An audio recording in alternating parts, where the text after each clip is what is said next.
नमस्कार. वटपौर्णिमा ही जवळ आलेली आहे आणि अनेक महिलांच्या मनात एकच प्रश्न असतो, तो म्हणजे वटपौर्णिमेसाठी असणारा शुभ रंग. कोणत्या रंगाची बांगडी घालावी, कोणत्या रंगाची साडी नेसावी, सर्व काही तुम्हाला डिटेल याच व्हिडिओमध्ये समजेल. तसेच शुभ मुहूर्त कोणता आहे आणि कोणता अमृत मुहूर्त आहे, तर सर्व काही माहिती तुम्हाला याच व्हिडिओमध्ये मिळणार आहे. त्यासाठी व्हिडिओ शेवटपर्यंत बघा, अजिबात स्किप करू नका. नमस्कार, भक्ती परंपरावरती तुमचे मनापासून स्वागत आहे.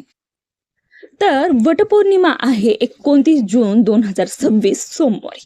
पौर्णिमा तिथी आहे. सुरू कधी होते तर 29 जून रोजी पहाटे 3 वाजता ही पौर्णिमा सुरू होते आणि समाप्ती कधी होते तर 30 जून रोजी पहाटे 5:30 वाजता ही पौर्णिमा समाप्त होते. तर यासाठीचा शुभ काळ कोणता आहे? सर्वात पहिले पहा, अमृत मुहूर्त कोणता आहे. तर सकाळी 5:30 पासून ते सकाळी 7:11 हा अमृत मुहूर्त आहे. जमलं तर नक्की याच वेळेत पूजा करा. जर तुम्हाला नाही जमलं तर 12:30 दुपारी तुम्हाला वटपौर्णिमेची पूजा ही करायची आहे. आता यासाठी शुभ रंग कोणते तर सर्वात आधी येतो तो म्हणजे हिरवा रंग. हिरवा रंग निसर्ग, समृद्धी, आनंद आणि सौभाग्याचं प्रतीक मानला जातो. विवाहित महिलांच्या हिरव्या बांगड्यांना विशेष महत्त्व असते.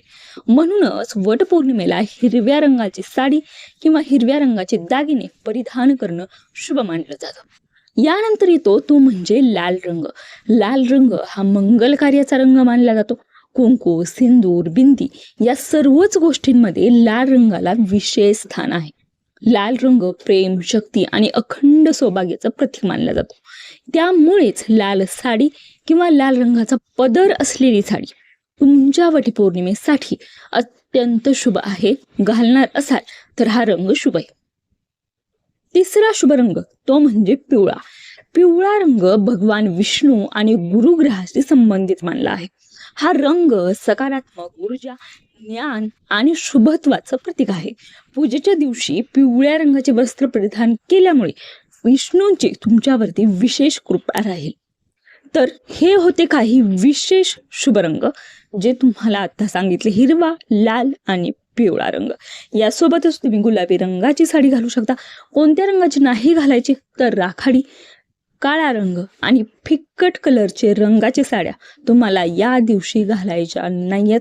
ह्या शुभ रंगाच्या साड्याच तुम्ही या दिवशी परिधान करा. त्यासोबतच हिरव्या बांगड्या, जमेल तर हिरव्याच बांगड्या घाला. अन्यथा तुम्हाला नाही जमलं, पिवळ्या, लाल रंगाच्या बांगड्या देखील तुम्ही घालू शकता.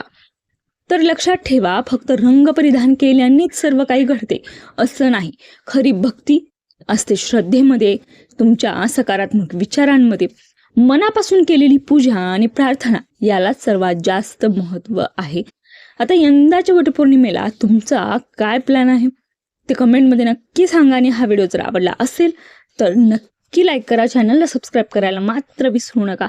वटपौर्णिमेची पूजा कशी करायची प्रत्यक्षात तर त्यासाठीचा देखील व्हिडिओ याच चॅनलवरती अपलोड होईल. त्यासाठी चॅनल सबस्क्राईब